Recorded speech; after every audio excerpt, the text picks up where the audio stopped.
Good morning. So, welcome to today's webinar on the 6 steps to building a business. What we're going to do is go through all of the slides and the content, and I'll go through them. And then any questions that are either posed in the chat or you want to ask afterwards, I will stay online afterwards, after the recording's ended, for you to be able to ask those and for us to have a bit of a conversation. So, I'll go through the content and then we'll get on to any individual questions and answering any of the questions that you may have in your chat box later. So to give you a bit of an overview, welcome to this presentation. I just want to quickly say who I am. So my name is Sean Purcell. I am the Managing Director of a company called Future Makers, which owns Action Coach Colchester. We're part of the Action Coach family of business coaches, leadership coaches across the world. I am part of a network of thousands and thousands of coaches who are talking to thousands and thousands of business owners like you every day across the world, talking about how you can be more, do more, have more with your life and your business. My background is in 21 years of education as an industry and sport education as well as an industry. I have a couple of business interests alongside the business coaching. I'm still involved in education and teaching, which is a passion of mine that I'll never be able to get rid of. But also I have a sports management agency and also a sports coaching business. And that's the area that I am focused in at the moment. However, I have had experience and owned a range of businesses across the board in things like magazines and distribution,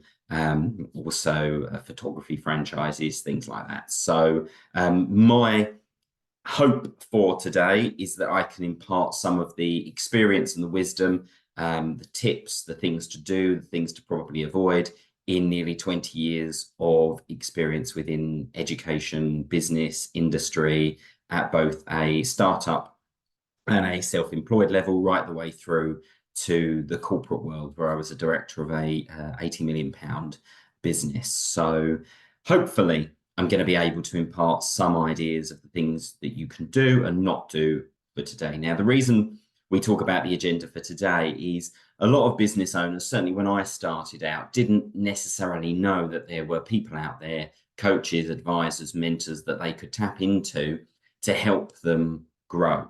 The reality is that many business owners experience the same issues and the same challenges all around things like time, team, and money. That's what they often boil down to. And we all make very similar mistakes. The context might be different. The numbers of people involved, money, whatever, might be slightly different. But at their heart, the mistakes can often be the same. And so a lot of businesses will now choose to engage with coaches, advisors, and mentors to try and speed up the process, to avoid some of the pitfalls and to shortcut their process to growth. And why would you not do that? The reality is that the very best sports players, the very best athletes, the very best tennis players, the people who were at the Olympics recently, they all have coaches. They may be at the top of their game, but they are looking for help from other people who are able to identify opportunities, areas for development, to hold them to account and to help them shortcut their process and their journey to success. And so business is no different. So today, what I want to do is set out a framework for you, a framework that I believe can help pretty much any business of any shape or size in any industry. Now, why do I say that?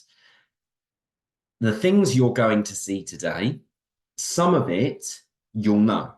Some of it you're probably doing. Some of it you're doing really well. And that's great. You can just move on from those things. There will be some things today that you didn't even know about, that you hadn't thought about, that hadn't even crossed your mind, but actually should have crossed your mind by now. And we're going to talk a bit about those today. And then there are also those things you know about and you know you should be doing, but just haven't got around to it. And because you haven't really had it come to the forefront of your mind, or you haven't been held to account for it.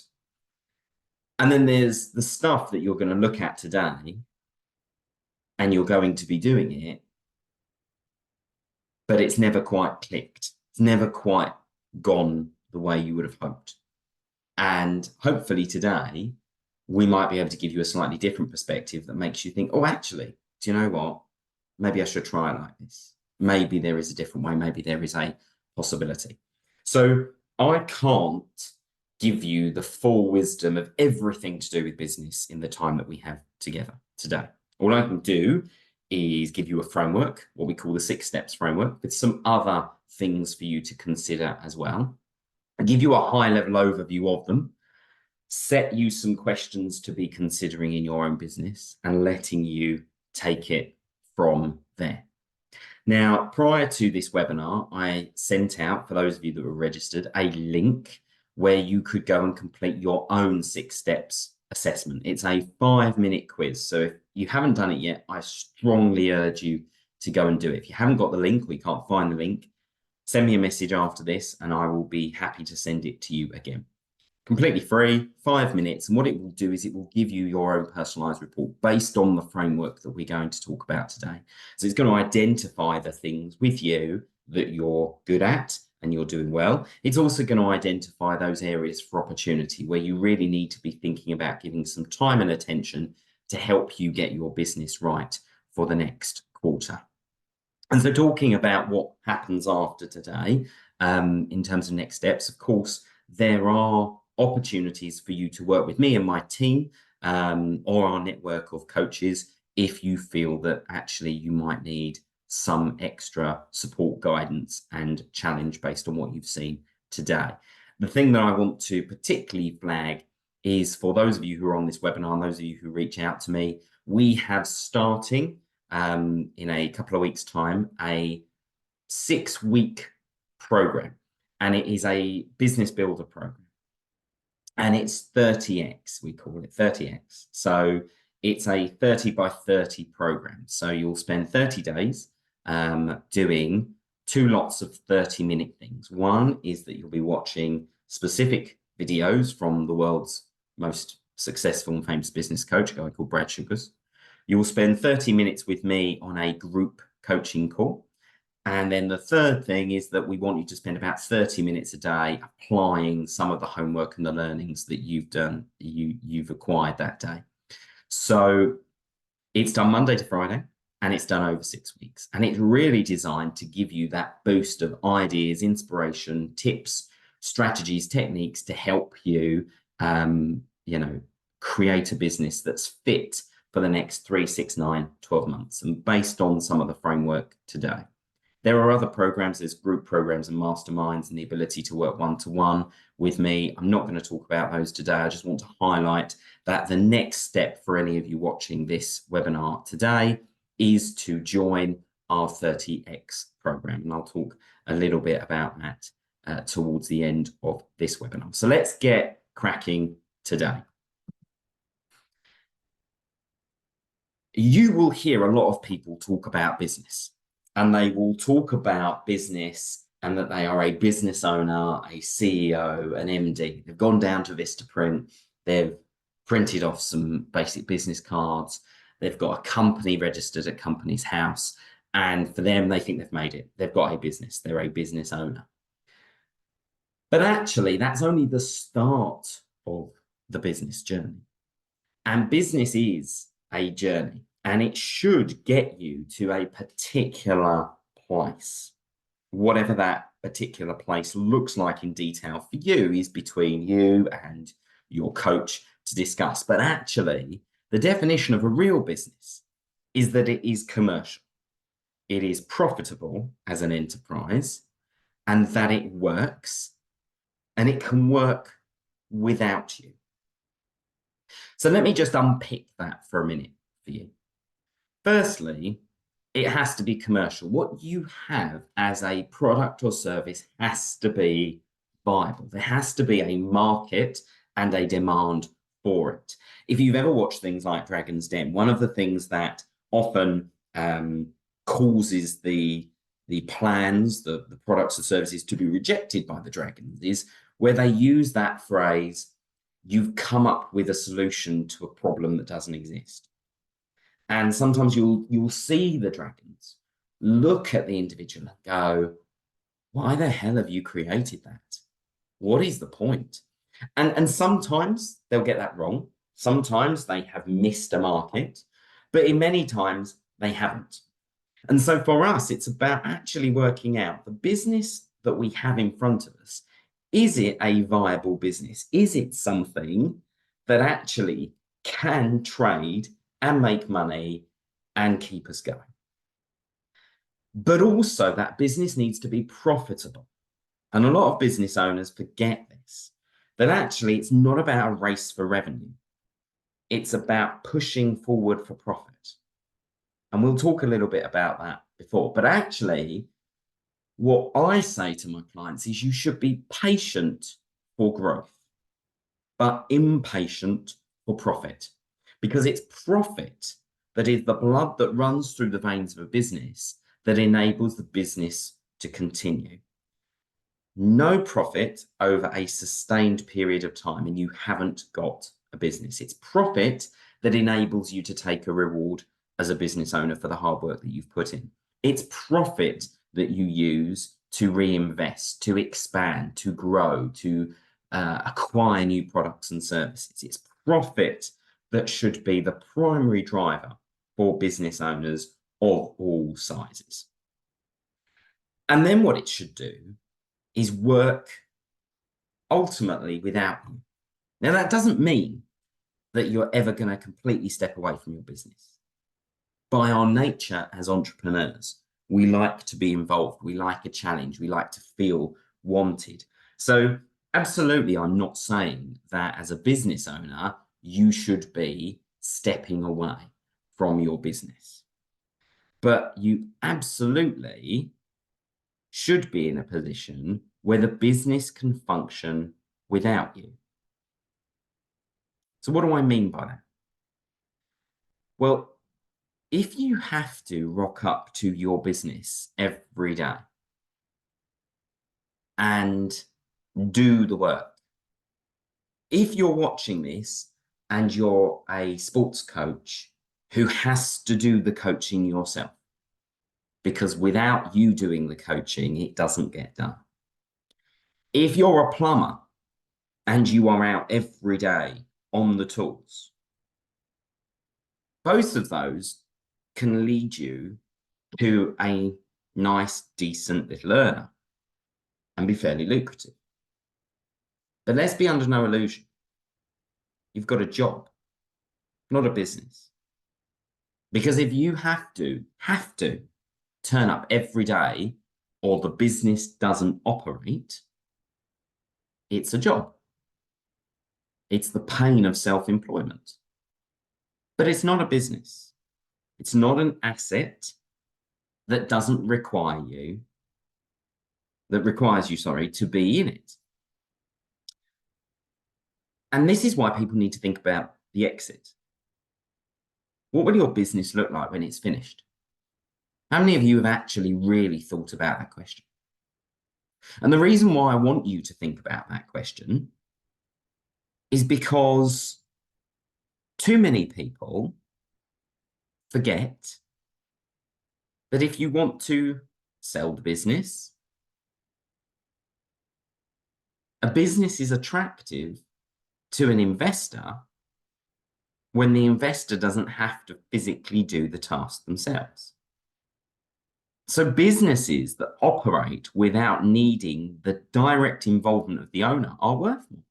That's just a fact. They are more scalable. Now, some of you watching this will be thinking, well, I'm only just starting out and it has to be me. Absolutely. Nobody is saying that this definition of a real business has to be the business you've got today. But remember what I said earlier, it's a journey that you need to go on. And that journey has to ultimately lead to a commercial, profitable enterprise that can work without you needing to appear. So I want you to have that in your mind, and on a piece of paper next to you, write down, what will this business look like when it is finished? And always come back to that exit-based question. Okay.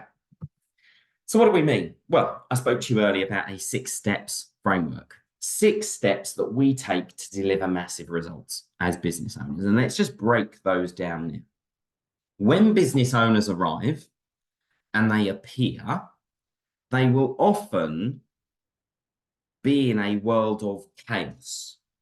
They will have started a business, sometimes on the side as a bit of a side hustle. I hate that term, but you catch my drift. Or they will have started a business, they'll have gone to the bank, they'll have started trading, they'll have borrowed a bit of money, and now they're in it.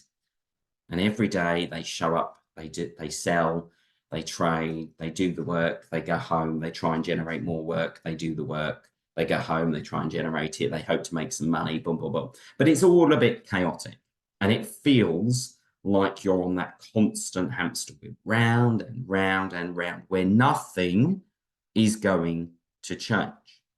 So the first thing we do is look at a system called the mastery tier. And now the mastery tier requires us to eliminate chaos. It requires us as business owners to step back a bit from our business and try to give it some stability. And we'll talk about what's involved in mastery in a moment. But that's the first step now. You can be a startup. And if you're watching this starting out in business or thinking about starting out in business, congratulations, because you are picking up how to build a business in the right way.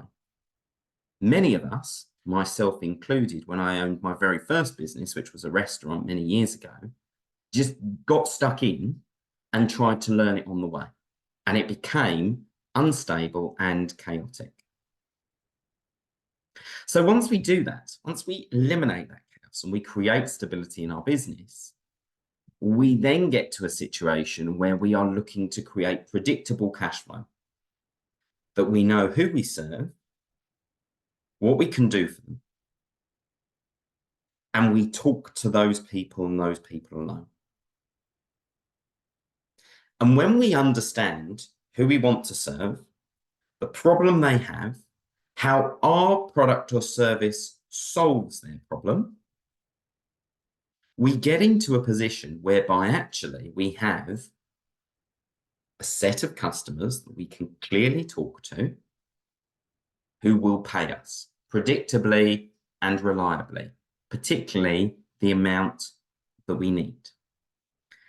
Once we've moved through that step, we then move to what we call leverage. This is about now how we create efficiency. How do we start the process of extracting ourselves from our business and actually enabling us to do more for less?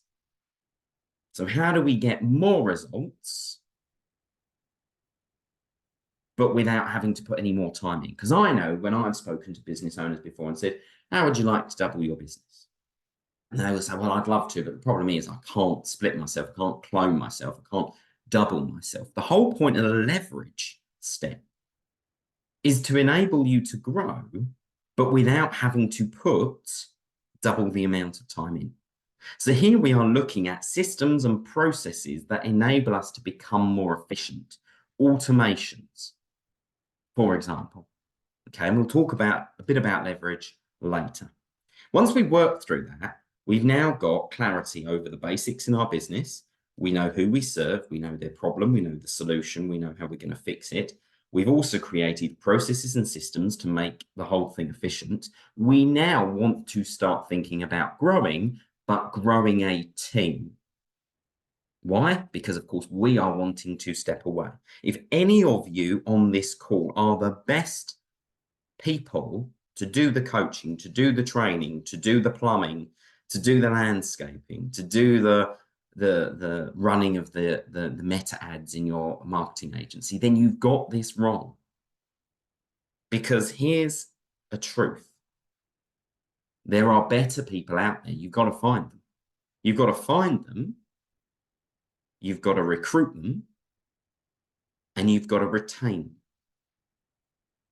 Because it is our team who will help us grow predictably and sustainably for the future, particularly as we look to scale.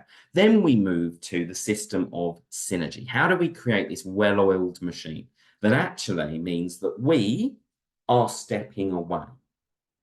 Now, when I say we are stepping away, that could mean that we own a few hairdressing salons.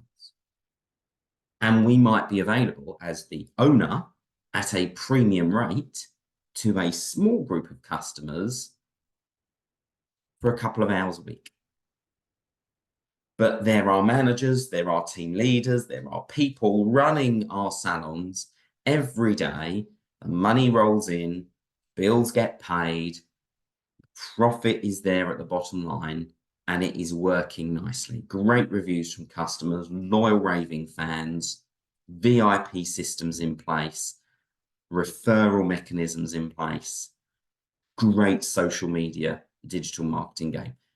Is about how we ensure that all aspects of our existing business work really, really well. Now, for many business owners, that will be the point at which they stop. They don't want any more. They're happy with that. They've expanded as far as they need to. They've got a lovely life. And that's absolutely fine. But then there will be a few at the top who will want to grow, who want to grow themselves personally, or they will want to start looking at new businesses. They'll want to look at investments. They'll want to look at how they make their money go further. And it's at this stage that people start focusing on things like property trading, business acquisition, selling of businesses, franchising, and so on. So in the results steps, myself, my team, which includes some specialist coaches in some of these fields, have conversations with our clients about what is next. For some business owners, it will stop at the synergy level. They've built a business that they're really proud of, that pays them a good living, enables them to live a great life and do the things they want to, and that's as far as they will go. But for many entrepreneurs, they will then want to move on. And it's at that stage that we start focusing on personal growth, new business, trading, property, other streams of income. Too many people fail in the early days because they focus on too many things. The fox that chases two rabbits will catch neither. And what we often see is that somebody starts a business, it's going well for a few months, and the next thing you know, they're focusing on trading or property or something else, or crypto or art or whatever. And it's like, no, until your business/businesses are in a position where they are generating you an income without you having to rock up every day, do not get distracted from the task at hand. So this is the 6 steps framework that we're going to have a look at in a bit more detail. I'm just going to keep that up on the screen for you for a moment.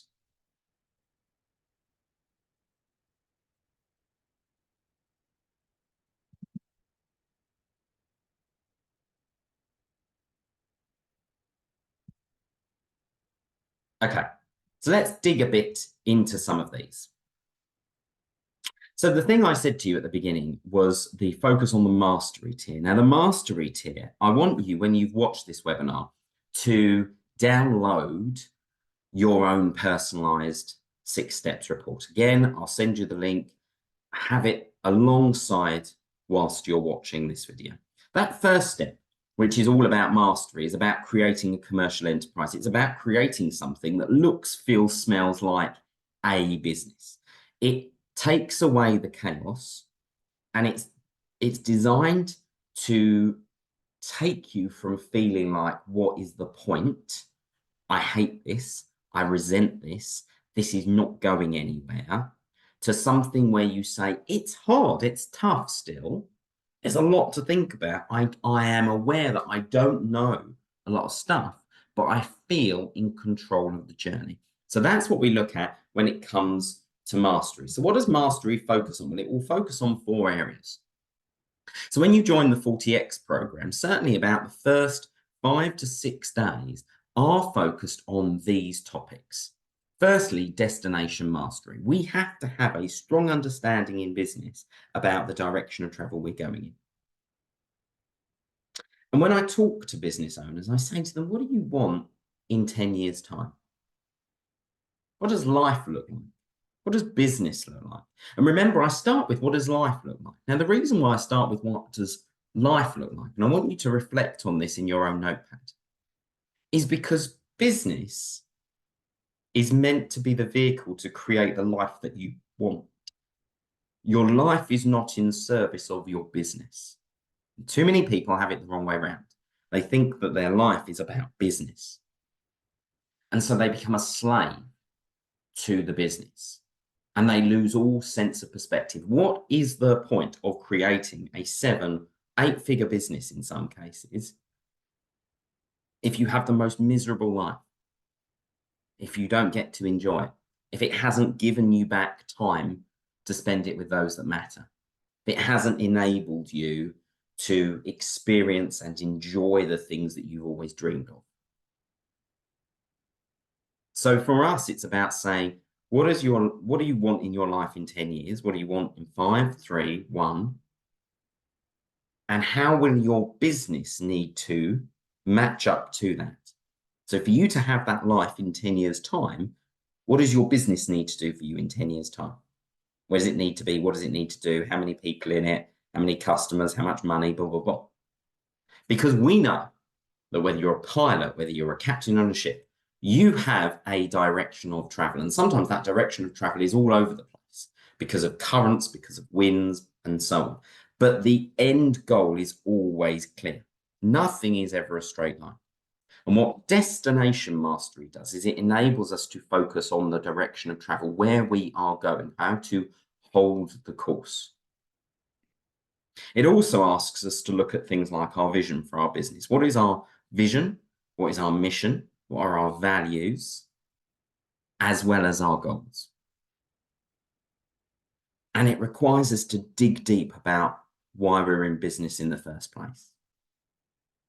So that's what we look at in the first bit. We also talk about time. Now, the reality is that most business owners often have a lack of time. They don't have a lack of resources. They have a lack of resourcefulness. Understand the difference. Most business owners get themselves into a place of chaos and challenge, not because they don't actually have enough time in the day, but because they haven't properly mapped out their time, that they haven't structured it in a way that makes sense. So it's not about managing time. You can't get more time. You're not a time lord, you're not a doctor. But what you can do is get a control, a mastering over the time you have. And understand that it's not about the number of hours in a day, it's about how you use the number of hours in a day. So in time mastery, we explore things like time audits, time blockers. There are things like default diaries that are designed to help give us structure and to make us feel like we are in control of our time. The next one that we look at is financial. Now, most business owners I meet, when I talk to them about their finances, will say that they have an accountant, that their accountant does their bookkeeping sometimes for them, that they get a set of accounts at the end of the year, and that's it. And they monitor their finances based on opening their banking app on their phone. And if it's got a plus on it, they go, great, fantastic, I'm up. And if it's got a minus, they start to panic. And then they either push money into it or they go out and sell a bit. And it becomes a bit of a seesaw. And often when I speak to clients, I ask them to give me their profit margins. What's the profit, the gross profit margin of this? What's the net profit margin in your business? What's this? What's that? Blah, blah, blah. What's the difference between a cash flow statement, profit and loss, and a balance sheet? When do you use them? How do you use them? When do you look at your management accounts? How do you work out how to quote for something? And this is often when I get the blank looks from clients. So for us, it's about giving a basic fundamental understanding of our numbers, because our numbers are critical to us as business owners. They tell us if we're winning the game of business, but they also help us plan for the future. You are not expected to be an accountant or a financial expert. That's why you have an accountant.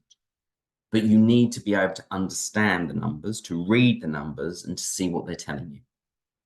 So financial mastery is really important. If you yourself are not looking at your numbers regularly, if you're not trying to understand them, if you're just letting it ride, then I encourage you to go and look at your numbers and get a bit of a handle on them.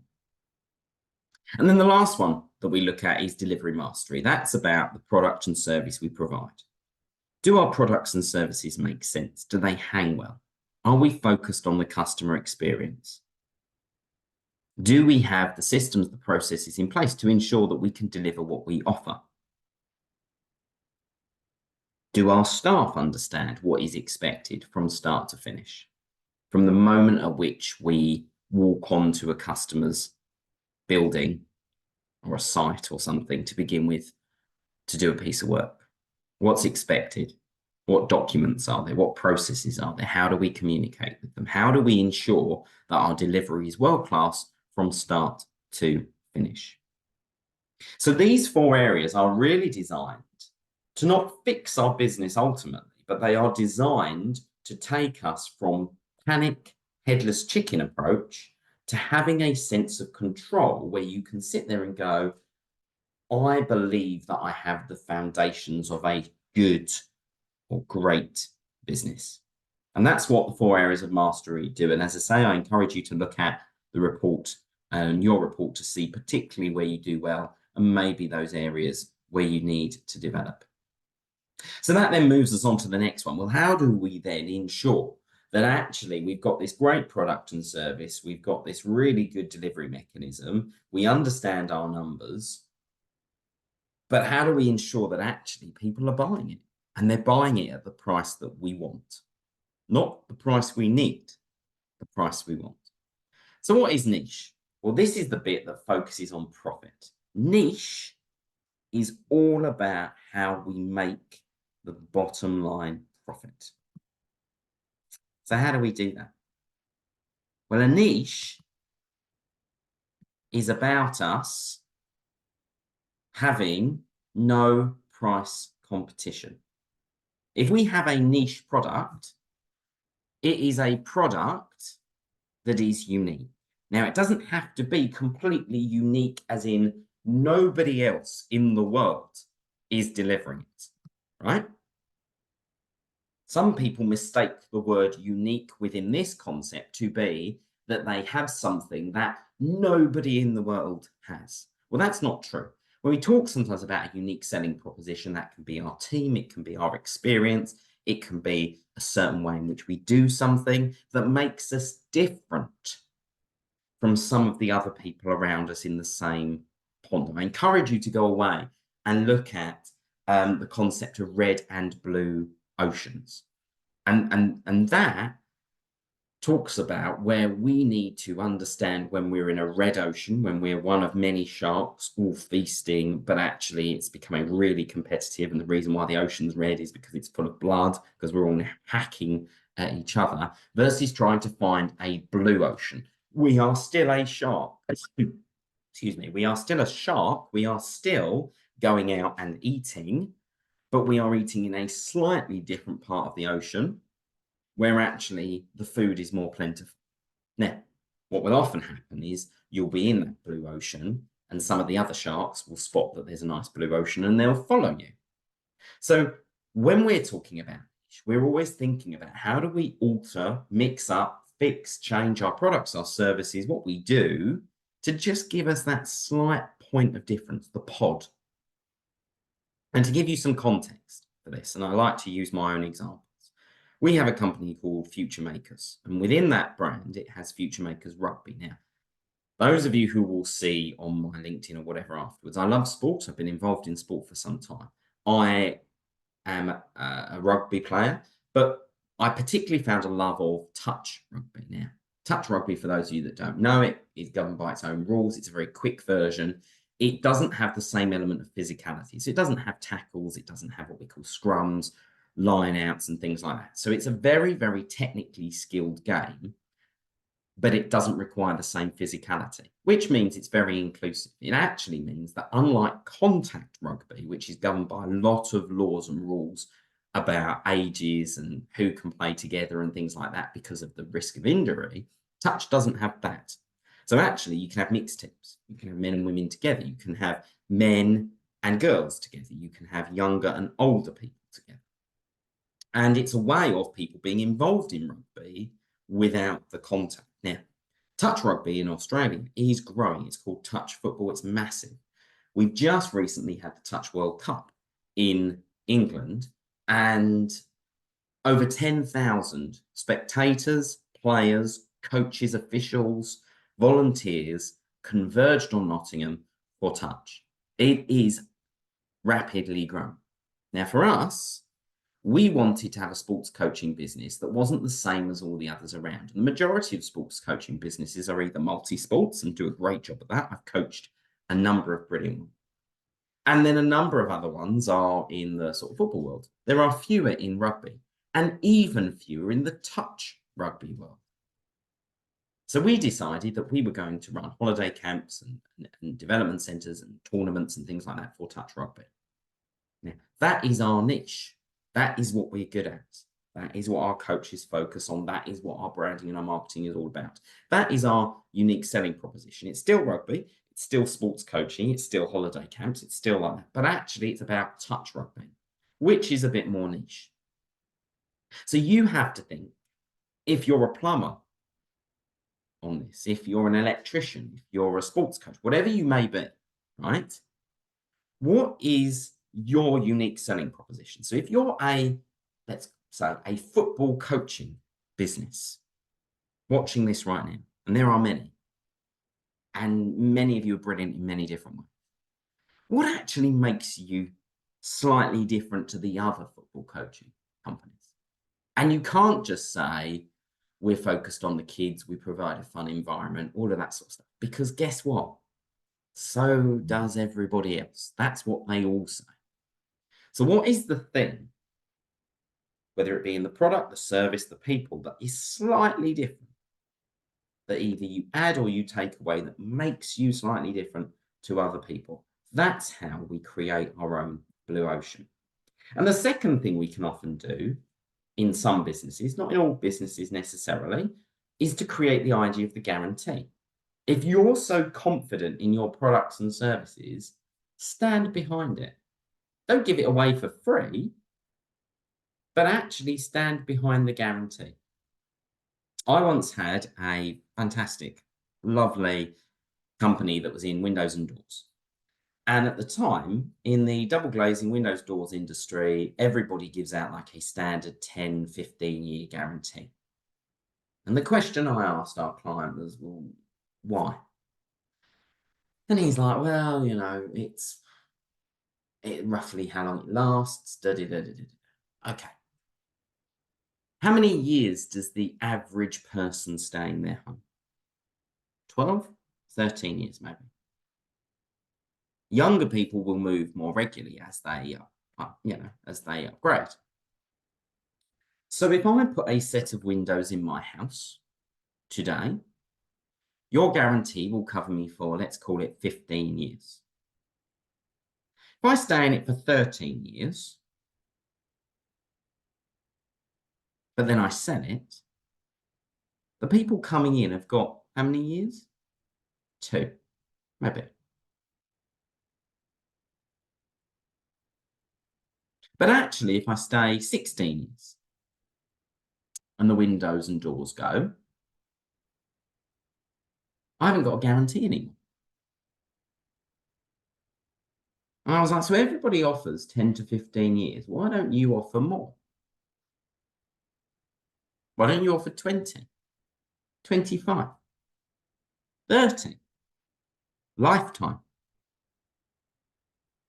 Because how many people will actually have a claim on a guarantee? Very few. Because often if we're going to come into a house and the windows and doors are a bit, one of the things we'll often do is we'll change the windows and doors. anyway, because they're not the design we like. They're 20 years out of date. They're a bit worn. They're a bit, don't like that. I don't like the wood. I don't like white. I don't like UPVC, blah, blah, blah. So I'll change them anyway. So I'm going to pay for that. Underwriting that guarantee cost my client very little, because very few people would ever need to claim on that guarantee. And if they did need to claim on that guarantee, they were probably well deserved. If it was something that naturally broke and it wasn't the fault of the customer, it was covered by the warranty or the guarantee that the company gave, it was fine. They replaced it. It cost them very little, but it generated goodwill. And I tell you now, when it came to converting leads, their conversion rates went up substantially, which is why within a matter of 9 months, that business turned from $250,000 to 1.2 million. Not purely because of the guarantee, because of a lot of things, but because they got really clear on who they wanted to serve, what the problem was, what their solution was, and how they were willing to stand behind it. So that's what we talk about when we talk about creating a niche. So how do you know your niche is right? Well, you have to test and measure.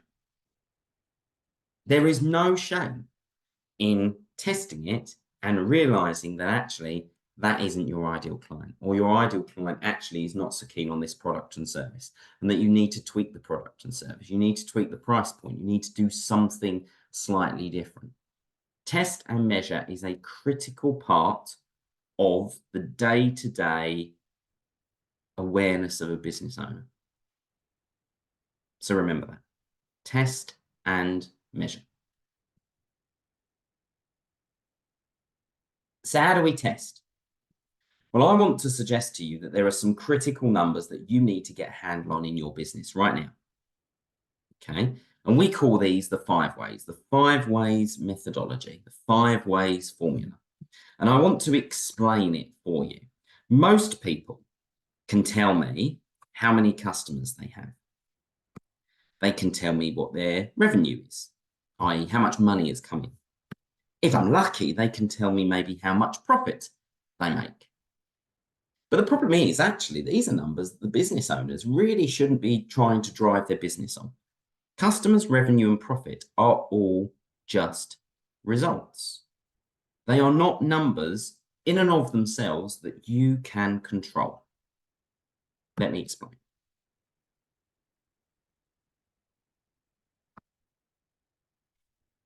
In front of you is the 5 ways formula. And I want you to get this in your head. And I encourage you, while I'm talking about this, to write it down on a sheet of paper or in your book. Now, you will see that here, customers' revenue and profit are in red. Why? Because they are dependencies. They are results. They are things that actually require other numbers to do their thing for them to happen. What do I mean by that? Well, to actually get a customer, the first thing you need to do is have leads in. People showing an interest or inquiring into your business. You then need to sell effectively to those leads, show them the value of your product and service, and get them to give you money. So the point at which they agree to the work and they give you the money, that they become a customer.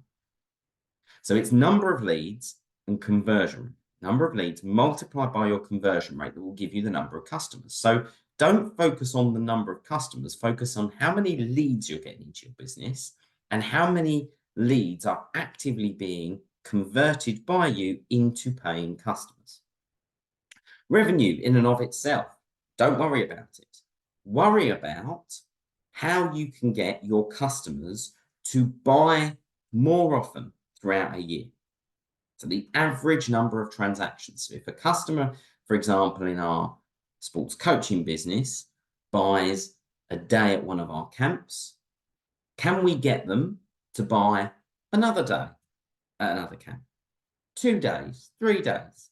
Can we get them to join our Saturday clubs? Can we get them to join our development centers? Each of these are transactions. Then we also need, and we have control over how much we get them to spend every time they make a transaction. So are there upsells, cross-sells, opportunities for us to get them to not just buy that one thing, but to buy that thing plus that thing as well. Bundling, gifts, things like that, that actually mean that instead of our customer, for example, giving us £10 in a transaction, they're actually giving us £12. So those are two things you have control over. How often your customers come back and how much they pay every time they come back. That will give you your revenue. You'll see again that at the bottom, profit is a red number. Why? Because it's a result. It is a dependency. It is a dependency on how well you run your business. You have control over your profit margin, how much you keep in every pound for profit. So let me show you a working example. Imagine our fictitious business here had 4,000 leads come in a year. And that 1 in 4 of those actually then went on to buy. We would have 1,000 customers. Can you see how that works? 4,000 leads, 1 in 4 of them buy, it gives us 1,000 customers. So our job is to focus on leads and conversion rate. If then those 1,000 customers bought twice every year, and every time they bought, they paid £100, our revenue would be roughly £200,000. Now I say roughly because, of course, it might be that on average it's £101, eventually it's £102, whatever it might be. But for the purposes of this, it's £200,000 in revenue. Now, in every pound, we keep 25 pence. 75 pence for this example is used to run the business, to provide the product and service. This is what is left to us, a profit of 50,000. So this business has 1,000 customers, £200,000 of revenue a year, and £50,000 of profit. Now we're going to look at actually how we grow our business.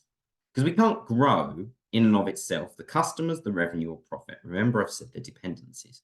But we can do something to alter the other numbers. How many of you on this call would want an extra 10%? Bottom line, 10% profit. Absolutely. A number of you.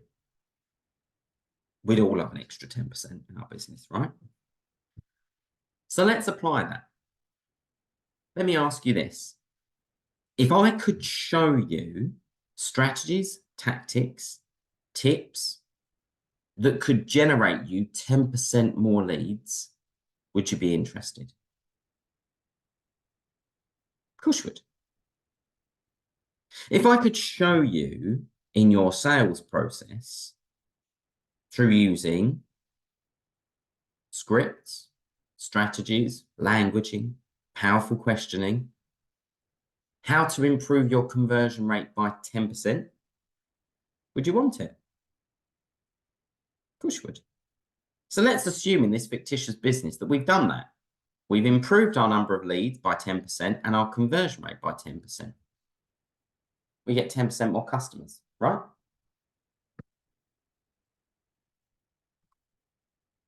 Wrong. Because 10% increase in the number of leads takes us to 4,400. The conversion rate improvement of 10%, remember, is not 10 whole percentage points. It's 10% of 25%, which is actually only 2.5%. We end up, when we multiply one by the other, with 1,210 customers. Now, I don't know about the mathematicians on this line, but actually that is a 21% improvement in customers, simply by improving our leads by 10% and our conversion rate by 10%. So far, so good. If I could show you strategies, techniques, tactics to apply that could both improve your average transactions by 10% and your average sale value by 10%, would you take it? Absolutely, you would. Your net sales, your revenue, would that go up by more than 10%? A hell of a lot more. Let's watch. So 1,210 customers now, where their average transactions have now gone up to just 2.2 per year, and their average sale value up by £10, £110, gives us revenue £292,820, which is an increase in our revenue of 46%. just by focusing on each of those 4 things. And if I could improve and show you how to get an extra 2.5 pence in every pound in the profit, your profit goes up actually to £80,525.50, which is an increase in your profit of 61%. So simply focusing on number of leads, how many leads you get through the door, selling better to them, getting them to buy more often and getting them to spend a bit more, and then slightly improving the efficiency of your business can deliver you massive results in your bottom line profit. And remember, I said to you, it is profit in the early days that you are looking for. Imagine, however, that you applied the 5 ways methodology over the next 5 years, that you decided after today that you were going to do our 30x program, and then you were going to focus on growing your business over the next 5 years. Let's see what would happen. Here's our starting point. Here's year 1 that we've just spoken about. Here's year 2 with another 10%. Remember, it's 10% now, 4400, and 10% of 27.5, which is 30.3. Can you see what's happening now?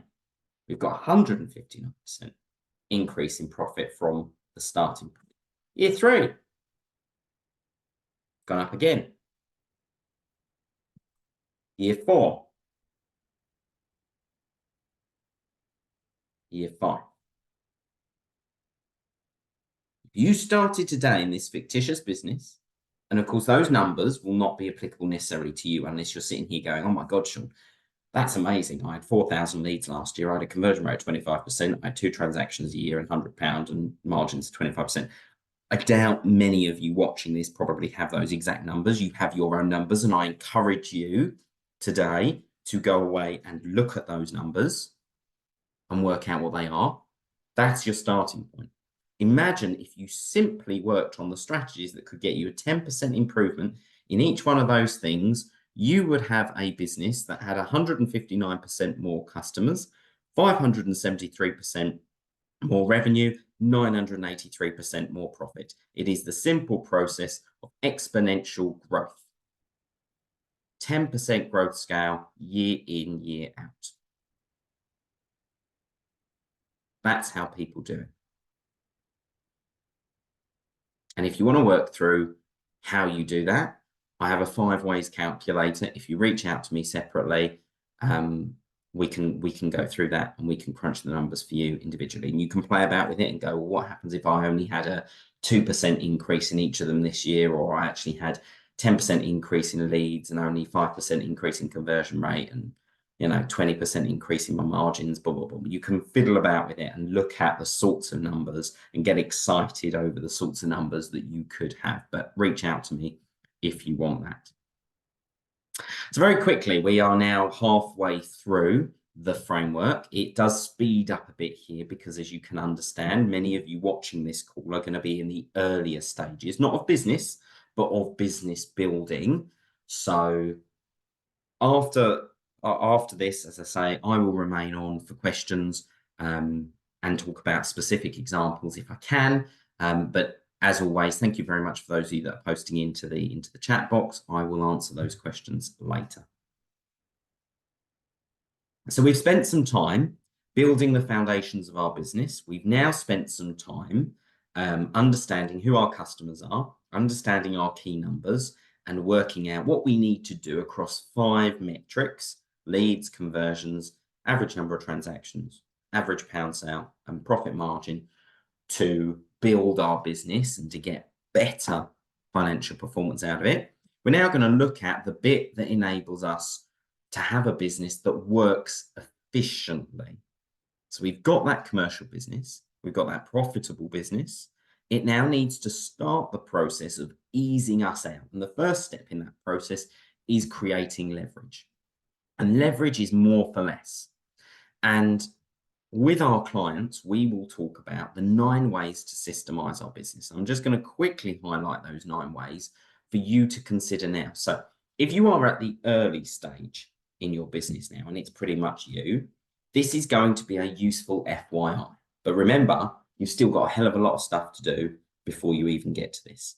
For those of you who are watching this webinar and you've already got a team or processes or systems in place, or you're starting to do that, these are the 9 things you need to do in order to start that process of systemizing. And you can find this in a book that we'll talk about in a minute. But it starts with that vision statement, right? So I said to you before, vision, mission, culture, SMART goals, those 4 things you will have created as a result of the destination mastery. Now, why is that in systemizing? Well, the reality is that when we get clarity over the vision for our business, the mission, the culture, the way we do things around here, and the SMART goals we are attempting to achieve, everybody in our business is, in effect, to use that terrible cliche, singing from the same hymn sheet. I know that the mission, for example, for Future Makers Rugby, if I use that as a working example, is understood by our coaches, which means it actually makes the running of our business far more efficient. Because if they do something that isn't in alignment with our vision, our mission, our culture, there is a reckoning to be had. If they want to introduce something to our system and it hits and it fulfills what we're trying to do, then absolutely we welcome it. So those first 4 things are the foundations to enable you to build the systems, because you understand that you are only building systems and processes that are in alignment with our bigger picture, vision, mission, values, and goals. And when we've got those, the next bit is to create an organizational chart. Now, I'm not going to go into too much detail here, but when you create an org chart, it should not be on the basis of the people you have. It should be on the basis of the positions or the functions you need to have fulfilled. And in the 30X, I talk about that in a bit more detail. But it's critical that you do not build an organizational chart based on Joe, Mary, and Bob who already work with you. For lots of reasons. You just have to trust me on that. We're not looking at that. When we build an org chart, start on the basis of what jobs and functions need to be fulfilled in this business. And then we look at who goes when. So what we do is we create an organizational chart of all the different jobs and functions. And then those jobs and functions have positional contracts behind them, what we would often refer to as job descriptions. What is expected, what isn't expected, what has to be done within this role, this function. It's then supported by key performance indicators. Now, you can call them key success indicators, you can call them whatever you like, right? That's that bit semantics. Key performance indicators are there to give some meat to the bone of, for this job to have been successfully performed, we need to be able to measure this, this, this, and this. So to know that that role has done what it's supposed to, these are the KPIs underpinning it. And therefore, whoever does that function knows that they are going to be held to account and monitored for those KPIs. Now, we don't want to just introduce KPIs for the sake of introducing them, but we do want to have a clutch, a small clutch of KPIs per positional contract. That means that we can say to this person, right, because you've taken on this role or this function, this is what the role includes. These are the resources that are going to be available to you. This is who you line into and so on. But underpinning that, this is how you are going to be measured. The next step is to then create how-to systems. The reality is that we will often hire someone, we will give them a job description, and then we'll say to them, right, off you go. Off you go. And we'll assume that just because someone has been a plumber before, an electrician before, a joiner before, a marketing specialist, that they know A, how to do it fully, but B, how to do it in the way that you want it to be done. So I, by my background, am a teacher. And when I went to the last school, they had a very different way of how they wanted their classrooms run and delivered. That school is being taken over by another trust that has a very different view on how classes should be run. Not saying one's right or one's wrong. But I've been in education for 20 years. How I have done education, teaching and learning for 20 years is not necessarily how teaching and learning is done in every school, in every college, in every university, in every apprenticeship provider.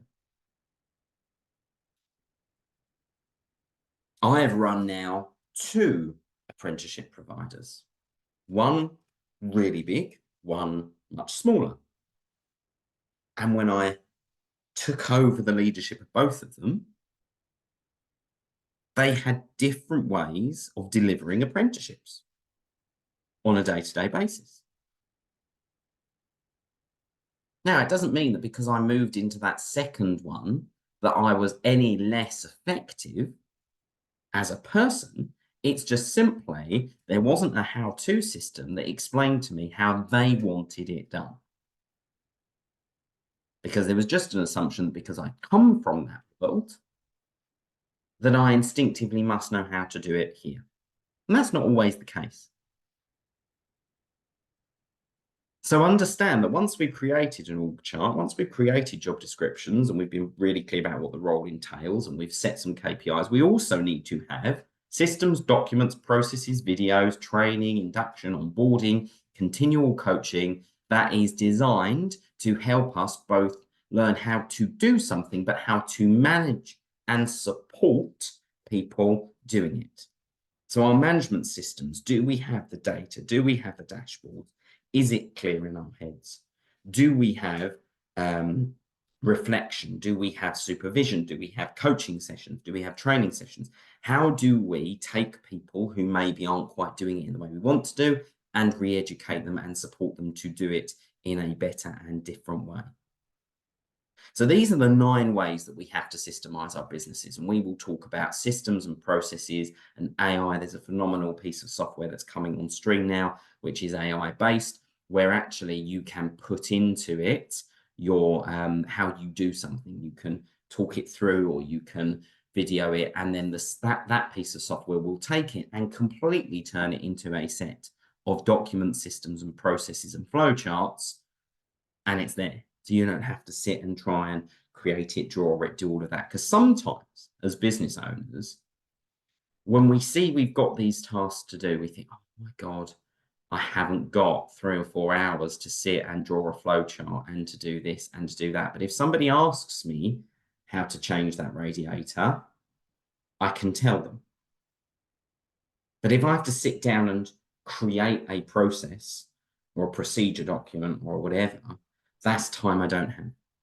So there are systems and software out there that can actually make your life easier. One of the ways as well is when we look at systems, I will absolutely insist that my clients are on cloud accounting, whether that be Xero, whether that be QuickBooks, whatever it might be, that they are on cloud accounting, that they have a CRM, that CRM links to their website, that it links to their social media, that it links to their accountancy software.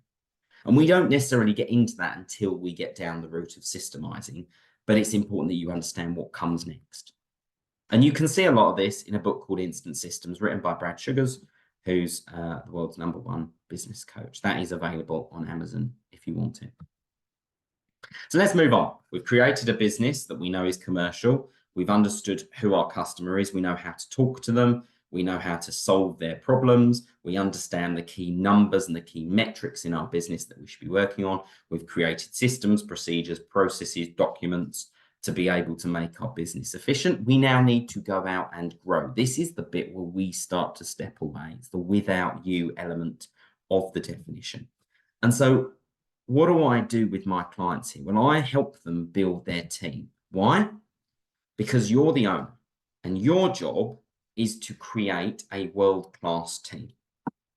That team goes and looks after your customers.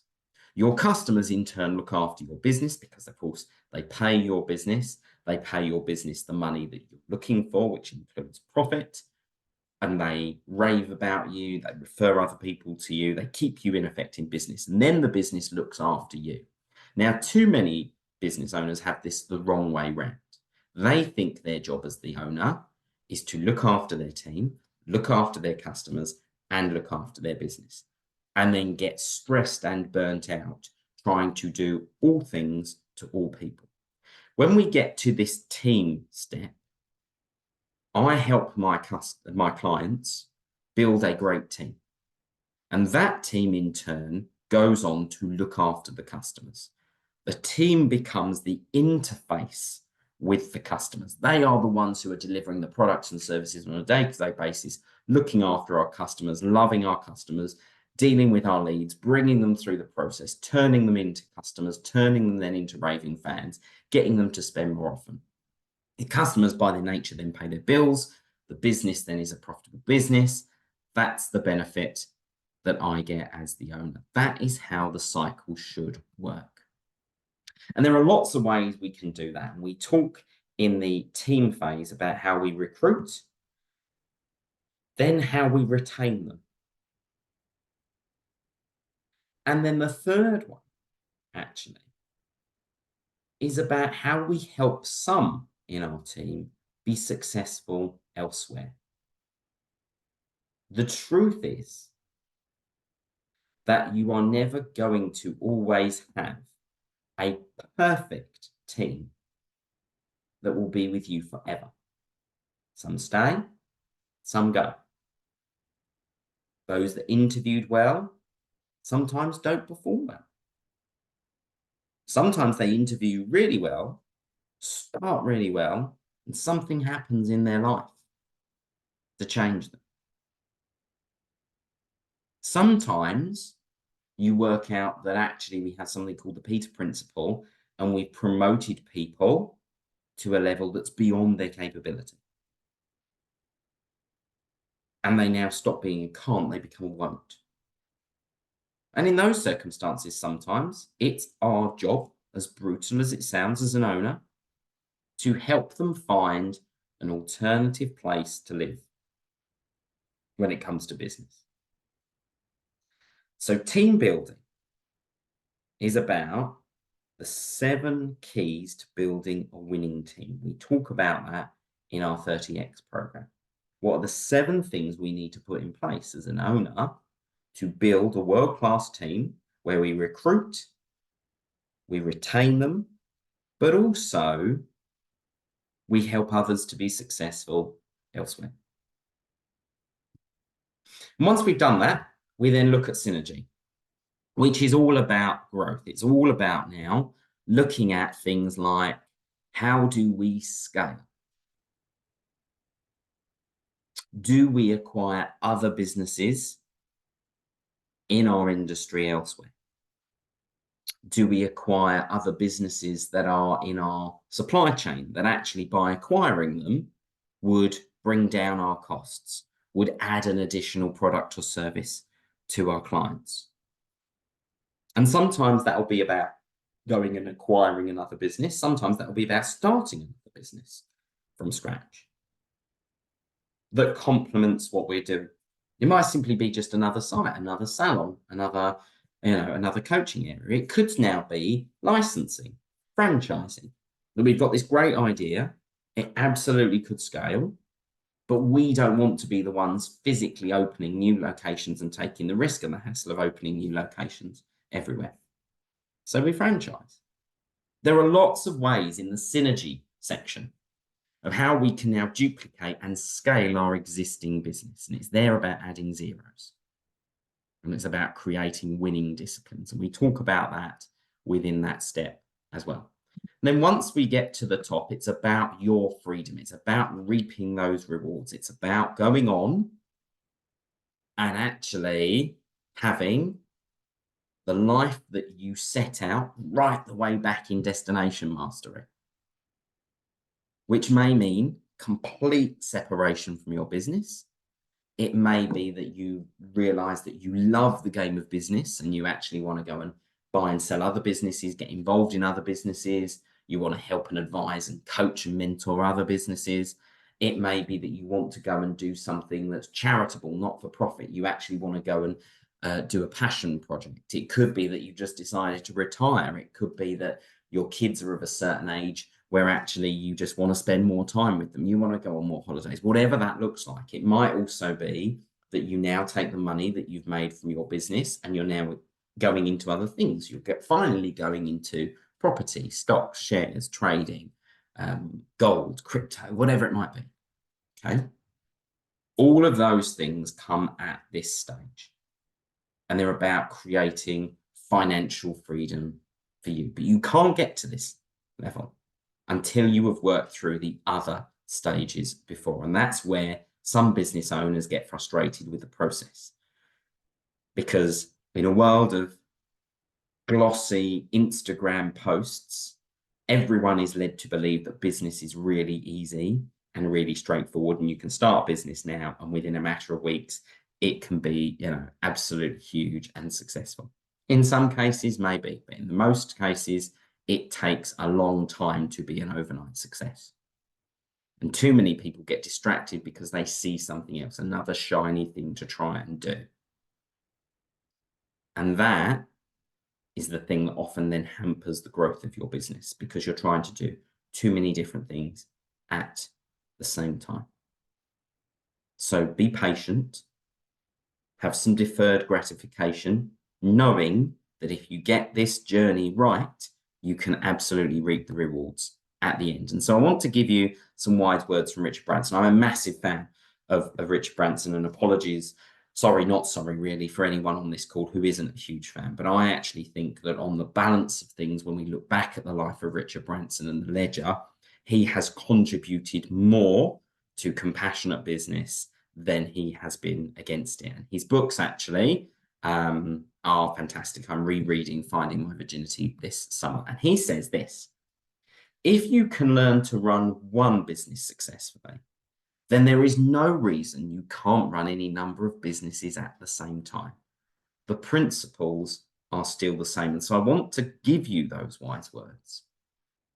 What I have taught, I said to you at the very beginning of this webinar, are principles, frameworks, and processes that every business, at whatever stage in their journey, whatever product and service they are offering, should be focused on. If you can learn to run one business successfully, then there is no reason you can't run any number of businesses at the same time. The principles are still the same. Also, one of the sort of the godfathers, really, of business coaching, known as the business philosopher, was a guy called Jim Rohn. And a lot of people actually quote him and replay his stuff on Instagram, and naturally really don't know the story of Jim Rohn. And yes, Jim Rohn was very big in like multi-level marketing, originally in Herbalife and things, and he was a motivational speaker, but he also had failures. He had failures as well as successes. And that's probably why those who really knew him really respected him. They didn't just take his quote, a little snippet of his quote, and put it on their Instagram story, as I see some people do, and never really understand his story. And I encourage you to go back and look at his story. But these are some of his wise words. When it comes to personal growth and development, he says, never wish your life were easier. Wish that you were better. And so if you want to be better at the game of business, you've got to work at it. It takes time. All right? If you take, for example, a toddler, I go back to them being a baby. In the first few months, they physically can't go anywhere. They sort of roll around a bit. They can't crawl. They learn to crawl. And they learn to crawl through mistakes. They then start to toddle and they fall over. Now imagine if the child that stood up and started to walk for the first time and fell over, went, oh my God, I wish life were easier. Why don't I just sit here and everybody brings me everything and I'm never going to walk again? That was so hard. I couldn't get it the first time, so I'm not going to bother. You'd be like, get up, right? Any of you on here are parents, right? As parents, that's what we do. We're like, get up, try again, try again, try again.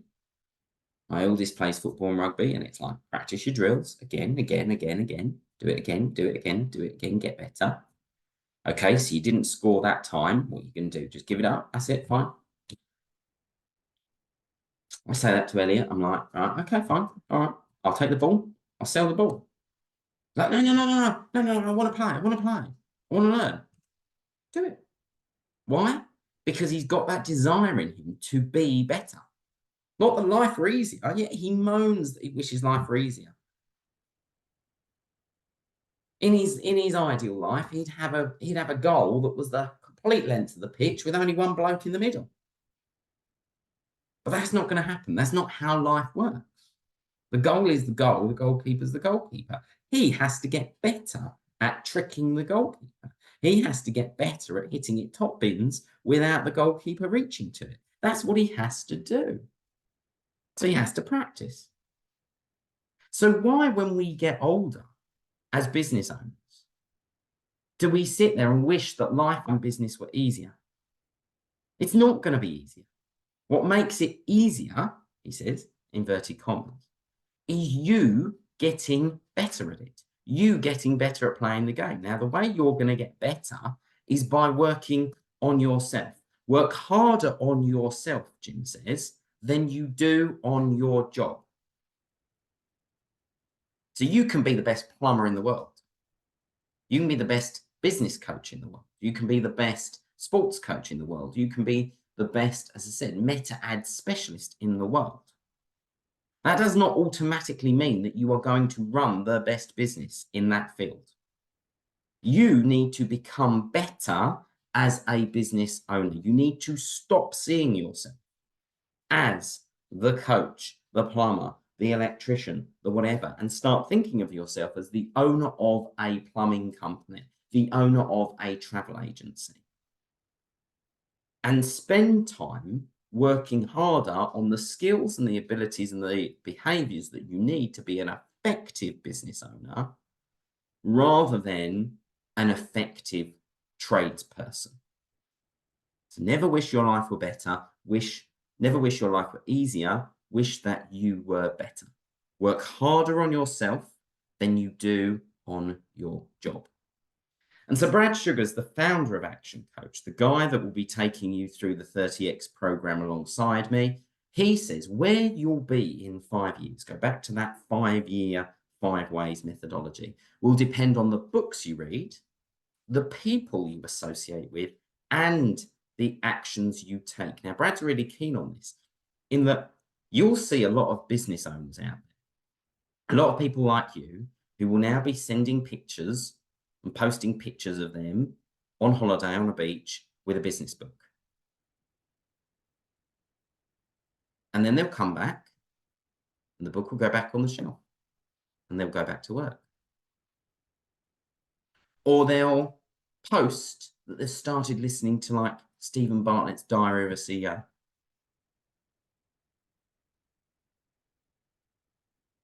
And they'll do nothing with it. And if I speak to them and I say, oh, do you listen to podcasts? And they go, oh, yeah, listen to Diary of a CEO. Oh, okay, cool. What's the last episode? Oh, I listened to that episode with whoever. And you go, okay. What was your biggest learning from it? Well, yeah, to not give up. Okay. So what's going to be different now? What's the action you're going to take? What are you actually going to do with that extra knowledge? So you're going to watch this webinar back and you're going to be making notes and hopefully you're going to take me up and do that personalized report. But what's actually going to change? What actions are you actually going to take that can make a difference? Because otherwise, all you're doing is reading for reading's sake. If you're going to networking and you're just chatting around and nothing is different, you do not do anything different, then what's the point? You might as well stay at home. Watch Loose Women in your pajamas. Who are you going to spend your time with? Are you going to spend your time with people who inspire you, who motivate you, who challenge you, who help get you up every morning to keep going on this journey? Or are you going to stick with the people who actually downgrade you, who downplay what you're trying to do? Are you going to listen to a podcast because you think that's what a business owner should do and then do nothing with it? Or are you actually going to listen to it, take your time, reflect on what you've learned? What's the one thing I can take from this, and what's the one thing I can do differently? You don't do any of that, nothing changes, because where you'll be in 5 years is exactly the same position that you're in now. So where you'll be in 5 years will depend on the books you read, the people you associate with, and the actions you take. So now you've listened to this webinar. Now you've listened to me go on for about an hour and 20 minutes, hour and 15 minutes.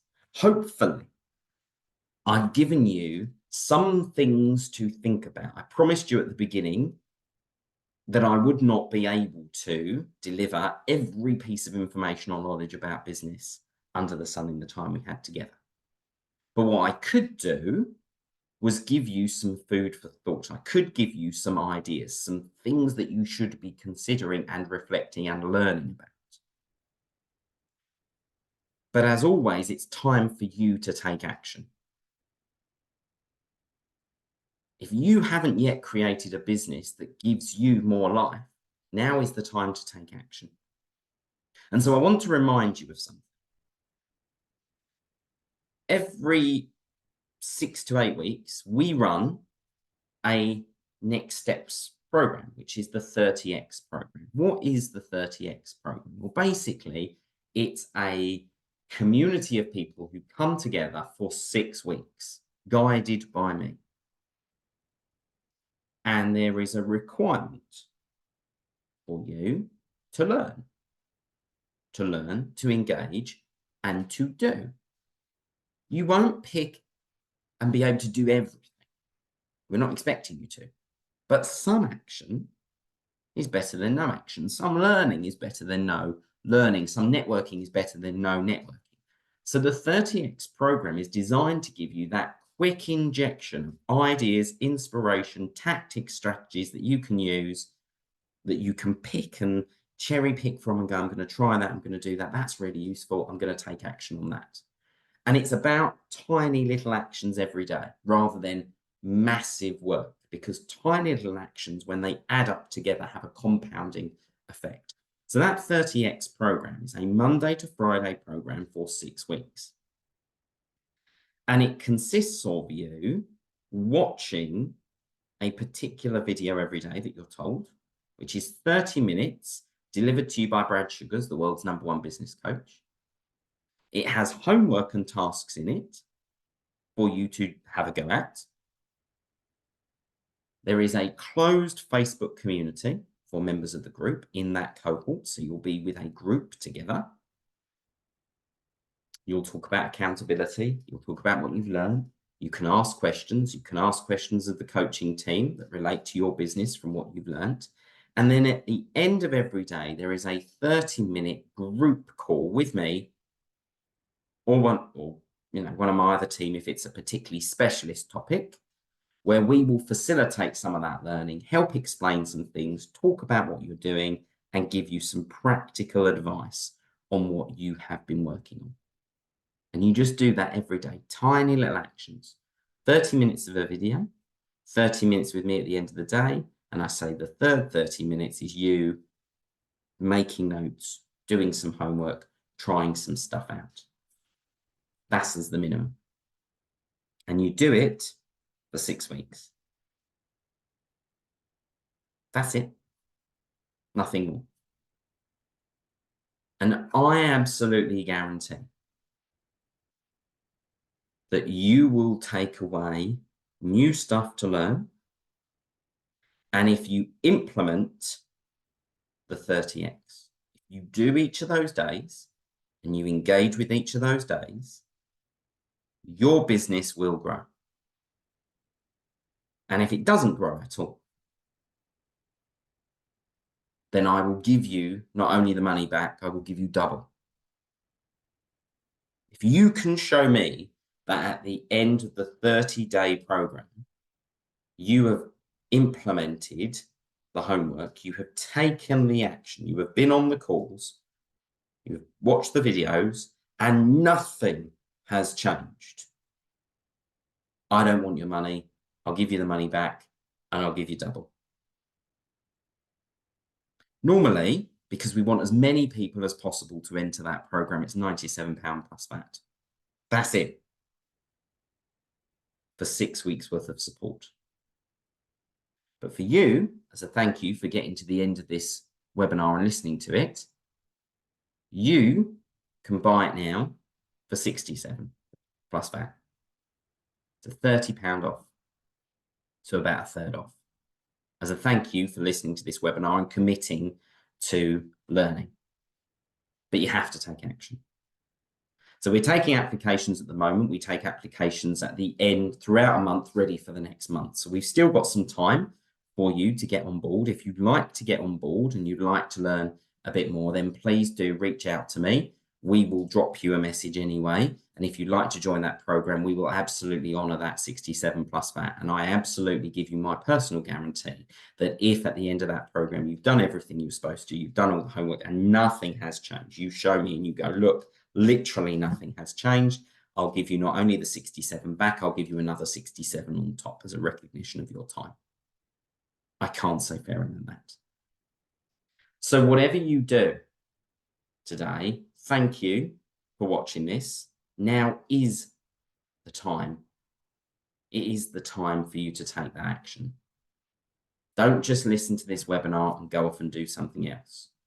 Don't download a podcast meaning to listen to it and not do anything. Take action, whatever that action is. I wish you and your business the very best, genuinely.